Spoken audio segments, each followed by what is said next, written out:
Վրաստան, Թուրքիա, Իրան, Ադրբեջան։ Ինչ են անում Հայաստանի հարևանները։ Ինչ է կատարվում այդ երկրներում։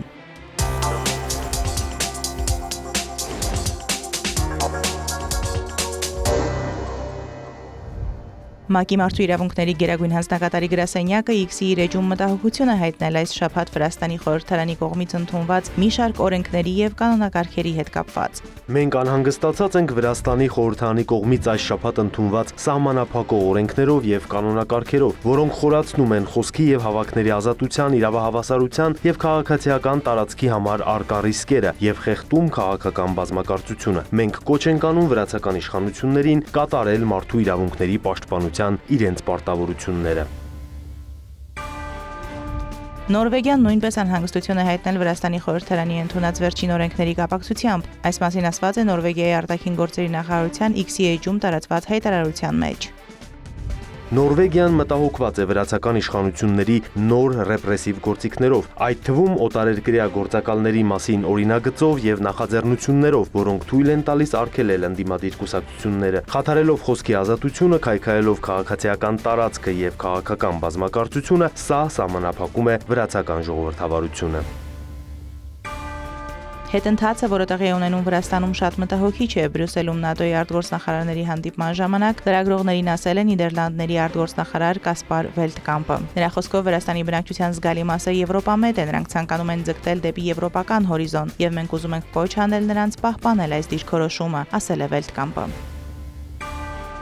Ուկրաինայի քաղաքացիների համար Վրաստանում առանց վիզայի գտնվելու ժամկետը 3 տարուց կրճատվել է 1 տարվա։ Համապատասխան փոփոխությունները կառավարության որոշման մեջ կատարել է Վրաստանի վարչապետ Իրակլի Կոբախիձեն։ Ուկրաինայի քաղաքացիներն իրավունք ունեն մուտք գործել Վրաստան առանց վիզայի եւ մնալ երկրում 1 ամբողջ տարի, ասվում է փաստաթղթում։ Մինչեւ 2025 թվականի փետրվարի 24-ը մուտք գործած եւ Վրաստանի տարածքում գտնված Ուկրաինայի քաղաքացիների այդ երկրում գտնվելու իրավունքը կերկարաձգվի մինչեւ 2026 թվականի փետրվարի 24-ը։ 2023 թվականի փետրվարին Վրաստանի իշխանություններն ուկրաինացիներին թույլատրեցին 2 տարի մնալ երկրում առանց վիզայի։ 2024 թվականի ապրիլին ժամկետը երկարացվել է մինչև 3 տարի։ Կոբախիձեի ստորագրած մեկ այլ համաձայնագրի համաձայն Վրաստանի առողջապահության նախարարությունը բժշկական ծառայություններ կտրամադրի Ուկրաինայի այն քաղաքացիներին, որոնք 2022 թվականի փետրվարի 1-ից մինչև 2025 թվականի հուլիսի 1-ը Վրաստան են մուտք գործել եւ մշտապես բնակվել այդ երկրի տարածքում Ուկրաինայում տեղի ունեցող ռազմական գործողությունների պատճառով։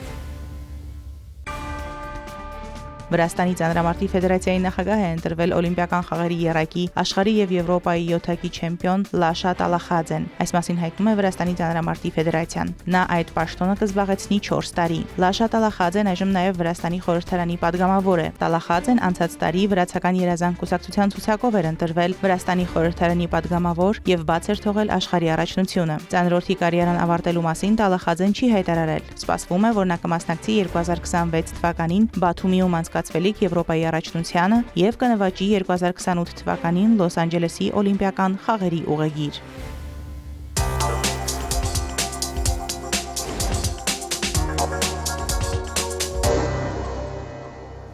Թուրքիայի ոստիկանությունը ձերբակալել է 11 մարդու նախագահ Ռեջեփ Թայիպ Էրդողանի գլխավոր հակառակորդ Էքրեմ Իմամօղլուի բանտարկության դեմ բողոքի ակցիաների շրջանակում տնտեսական բոյկոտին աջակցելու համար։ Կասկածյալները ձերբակալվել են սոցիալական ցանցերում հրապարակումների համար, որոնք կոչ են անում մարդկանց գումար չծախսել, իսկ բիզնեսներին ի նշան համերաշխության մեկօրյա բոյկոտի ժամանակ փակել իրենց դռները։ Բացի այդ, Ստամբուլի գլխավոր դատախազությունը ձերբակալության օրդեր է տվել 16 կասկածյալի համար ատելության եւ խտրականության, հասարակության մեջ ատելություն ու թշնաման հրահրելու հետաքննության շրջանակում։ Այն բանից հետո, երբ Իմամօղլուն կալանավորվեց ավելի քան 2 շաբաթ առաջ, ժողովրդի հանրապետական կուսակցությունը կոչ արեց բոյկոտել նախագահ Էրդողանի ընտանիքին եւ իշխանամետ շրջանակներին պատկանող ընկերությունները։ Այդ կոչը ընդլայնվեց, ներառելով բոլոր գնումների դադարեցումը 1 օրով, ինչի պատճառով որոշ խանութներ փակվեցին ի նշան համերաշխության։ Թուրքիայի կառավարությունը դատապարտել է զանգվածային առևտրային բոյկոտի ընդդիմության կոչերը, դրանք որակելով որպես տնտեսական դիվերսիայի փորձ։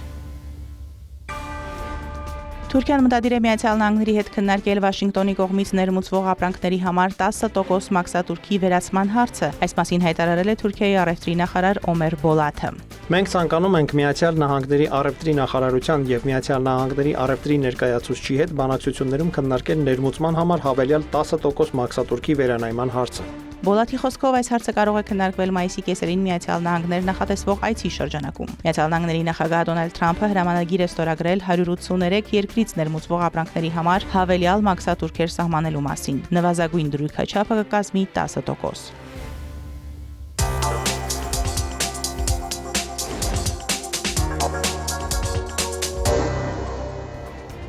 Սաուդյան Արաբիան, Արաբական Միացյալ Էմիրությունները, Կատարը եւ Քուվեյթը թույլ չեն տա, որ իրենց տարածքներն, այդ թվում օդային, օգտագործվեն Միացյալ Նահանգների ռազմական ինքնաթիռների կողմից Իրանի վրա հնարավոր հարձակման համար, տեղեկացնում է իրանական Մեհր լրատվական գործակալությունը։ Պարսից ծոցի երկրները նման հայտարարությամբ են հանդես եկել այն բանից հետո, երբ Միացյալ Նահանգների նախագահ Դոնալդ Թրամփը սպառնացել է ռմբակոծել Իրանը։ Ավելի վաղ Միացյալ Նահանգները B2 ռազմավարական ռմբակոծիչներ էր տեղակայել Հնդկական օվկիանոսի Դիեգո Գարսիա կղզում գտնվող ռազմաբազայում, որը նախկինում օգտագործվել էր Իրաքի վրա հարձակումների համար։ Արմենիական վերջին լուսանկարները ցույց են տալիս, որ բազայում տեղակայված է առնվազն 3 B2 ռմբակոծիչ։ Միացյալ Նահանգների կողմից Դիեգո Գարսիայի ռազմաբազայի օգտագործումը թույլ կտա թիրախավորել Իրանն առանց արաբական երկրների օդային տարածքով անցնելու, միևնույն ժամանակ չներքաշելով այդ երկրներին հակամարտության մեջ։ Ռուսաստանը կարծում է, որ Իրանի դեմ ռազմական ուժի ցանկացած կիրառում անօրինական եւ անընդունելի կլինի։ Այս մասին հայտարարել է Ռուսաստանի արտգործնախարարության պաշտոնական ներկայացուցիչ Մարիա Զախարովան, մեկնաբանելով Միացյալ Նահանգների նախագահ Դոնալդ Թրամփի Իրանը ռմբակոծելու սպառնալիքները, եթե Թեհրանը Վաշինգտոնի հետ համաձայնության չգա իր միջուկային ծրագրի շուրջ։ Մենք շարունակում ենք կենսունակ եւ կայուն բանակցային լուծման որոնման փորձերը, որը թույլ կտա հաղթահարել արևմուտքի նախապաշարմունքներն ու թյուրիմացությունը Իրանի միջուկային ծրագրի վերաբերյալ, միաժամանակ հարգելով Թեհրանի օրինական շահերն ատոմային էներգիայի խաղաղ օգտագործման հարցում, որը հիմնված է միջուկային զենքի չտարածման պայմանագրին Իրանի մասնակցության վրա։ Զախարովան ասել է, որ միջուկային ենթակառուցվածքի ռմբակոծումն աղետալի հետևանքներ կունենա ամբողջ աշխարհի համար, հավելելով, որ Իրանը խաղաղ միջուկային էներգիայի իրավունք ունի։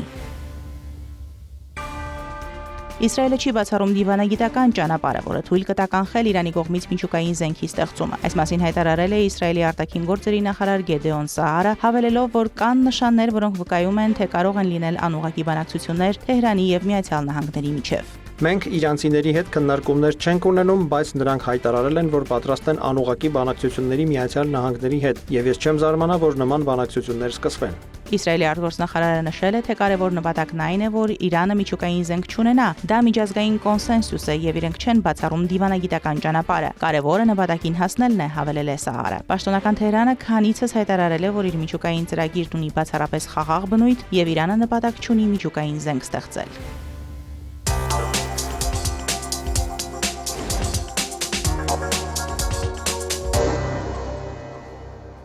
Ֆրանսիայի արտաքին գերատեսչության ղեկավարը խորհրդարանում լսումների ժամանակ անդրադարձել է Հայաստանի եւ Ադրբեջանի միջև խաղաղության պայմանագրի շուրջ բանակցությունների ավարտին, անընդունելի որակելով Բաքվի կողմից առաջ քաշված նոր պահանջները։ Ադրբեջանն այժմ պահանջում է վերանայել Հայաստանի Հանրապետության սահմանադրությունը։ Այս նոր նախապայմանն անընդունելի է եւ ձգձգում է ստորագրումը։ Ժան-Նոել Բարոն նաև ընդգծել է, որ Ֆրանսիան ուշադրությամբ հետևում է Ադրբեջանում ընթացող հայերի դատավարություններին։ Ֆրանսիան, ինչպես նաև Եվրամիությունը, որի առաքելությունը նոր է այցելել տարածաշրջան, ուշադիր հետևում է բոլոր կամայական ձերբակալությունների իրավիճակին եւ կոչ է անում ազատ արձակել նրանց որպես կարգավորման ընթացիկ գործընթացի մաս։ Բարոն հավելել է, որ Հարավային Կովկասը պետք է խաղաղության եւ բարգավաճման գոտի դառնա, ընդգծելով, որ Եվրամիությունը կարող է դերակատարում ունենալ սահմանների բացման եւ տարածաշրջանի բացմանը նպաստելու գործում՝ իշահ տարածաշրջանի ժողովրդի։ Ադրբեջանի արտգործնախարարությունն արձագանքել է Ժան-Նոել Բարոյի հայտարարություններին, Փարիզին մեղադրելով խաղաղությանը չնպաստող քայլերի համար եւ կոչ անելով զերծ մնալ գործողություններից, որոնք ապակայունացնում են իրավիճակը տարածաշրջանում։ Այժմ Ադրբեջանը բնական գազ է մատակարարում 12 երկրի, դրանից 10-ը եվրոպական երկրներ են, որոնցից 8-ը Եվրամիության անդամ են։ Այս մասին Ադրբեջանի նախագահ Իլհամ Ալիևը հայտարարել է Հարավային գազային միջանցքի խորհրդատվական խորհրդի 11-րդ եւ կանաչ էներգիայի խորհրդատվական խորհրդի 3-րդ նախարարների հանդիպման ժամանակ։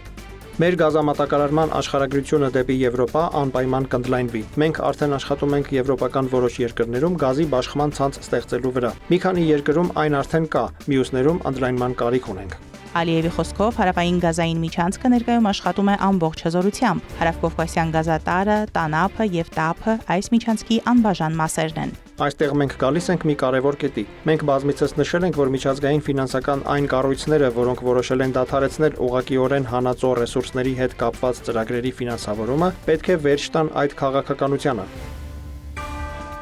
Միացյալ Նահանգների նախագահ Դոնալդ Թրամփն անհամբեր սպասում է Ադրբեջանի եւ Հայաստանի միջև երկար սպասված խաղաղության պայմանագրի ստորագրմանը։ Այս մասին Բաքվում հայտարարել է Միացյալ Նահանգների պետդեպարտամենտի էներգետիկ ռեսուրսների բյուրոյի ավագ խորհրդական Էրիկ Ջեյքոբսը։ Ելույթ ունենալով Բաքվում կայացած էներգետիկ միջոցառման ժամանակ Ջեյքոբսը նշել է, որ խաղաղության համաձայնագիրը Հարավային Կովկասի տարածաշրջանի համար անվտանգության եւ բարգավաճման նոր դարաշրջան կբացի։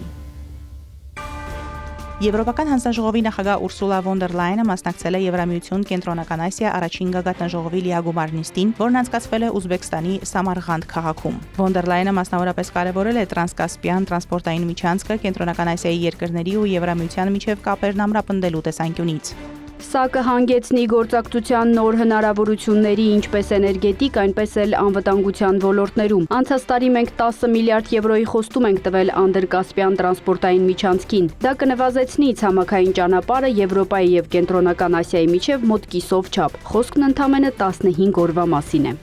Վոն դեր Լայենը համոզված է նաև, որ այդ միջանցքը կբացի տարածաշրջանների միջև բիզնեսի չօգտագործված ներուժը, կխթանի կապերը եւ առևտուրը Կենտրոնական Ասիայի 5 երկրի հետ։ Սև ծով հասնելու համար կարևոր է նաև Կենտրոնական Ասիայի եւ Հարավային Կովկասի երկրների հետ սահուն սահմանը։ 3 տասնամյակ փակվելուց հետո Հայաստանի, Թուրքիայի եւ Ադրբեջանի հետ սահմանների բացումն արմատապես կփոխի իրավիճակը։ Դա Եվրոպան եւ Կենտրոնական Ասիան կմոտեցնի ավելի քան երբևէ։ Գագաթնաժողովին մասնակցում են Եվրահանձնաժողովի նախագահ Ուրսուլա վոն դեր Լայենը, Եվրոպական խորհրդի ղեկավար Անտոնիո Կոշտան, նաև Ուզբեկստանի, Ղազախստանի, Տաջիկստանի, Ղրղստանի եւ Թուրքմենստանի նախագահները։ Էներգետիկայի եւ բնակարանաշինարարության հարցերի հանձնակատար Դեն Յորգենսենը կայցելի Բաքու վերահաստատելու Եվրամիության եւ Ադրբեջանի միջև ռազմավարական էներգետիկ գործընկերությունը։ Այս մասին ասվում է Եվրահանձնաժողովի հայտարարության մեջ։ Նա կմասնակցի Հարավային Գազային միջանցքի խորհրդատվական խորհրդի 11-րդ նախարարական հանդիպմանը եւ կանաչ էներգետիկայի խորհրդատվական խորհրդի 3-րդ նախարարական հանդիպմանը։ Հանձնակատար Յորգենսենը ելույթ կունենա Հարավային Գազային միջանցքի առաջին նիստում եւ կմասնակցի նախարարների նիստին գործընկեր կառավարությունների, հաստատությունների եւ ընկերությունների ներկայացուցիչների հետ միասին։ Հանդիպումը կարևոր հնարավորություն կլինի քննարկելու Հարավային Գազային միջանցքի կարողությունների ընդլայնումը։ Գազատարը Եվրամիության եւ նրա հարևան երկրներ գազի մատակարարումների դիվերսիֆիկացման առանցքային ուղի է, քանի որ մենք ձգտում ենք լիովին հրաժարվել Ռուսաստանից մատակարարումներից։ Վերականգնվող էներգիայի եւ մեթանի արտանետումների նվազեցման ոլորտում համագործակցությունը կարևոր թեմա կլինի նաեւ հանձնակատար Յորգենսենի Ադրբեջան այցի ընթացքում։ Կանաչ էներգիայի խորհրդատվական խորհուրդը կքննարկի էներգոարդյունաբերության եւ վերականգնվող էներգիայի զարգացման ուղղված ջանքերը տարածաշրջանում։ Հանձնակատարը կմասնակցի նաև Ադրբեջանի, Վրաստանի, Ռումինիայի, Հունգարիայի եւ Բուլղարիայի նախարարների հետ հանդիպմանը կանաչ էներգետիկ միջանցքի համաձայնագրի կատարման ընթացքը գնահատելու նպատակով։ Նա նաև Ադրբեջանի էներգետիկայի նախարար Փարվիզ Շահբազովի հետ կնախագահի Եվրամիություն-Ադրբեջան գործարար կլոր սեղանը Կասպից ծովում օֆշորային հողմային էներգետիկայի զարգացման վերաբերյալ։ Բաքու ճանապարհին հանձնակատարը կանգ կառնի Անկարայում հանդիպելու էներգետիկայի եւ բնական պաշարների նախարար Ալփարսան Բայրակթարի հետ։ Նշված է Եվրահանձնաժողովի հայտարարության մեջ։ Մարոտ Հարևերդյան, Հարևաններ։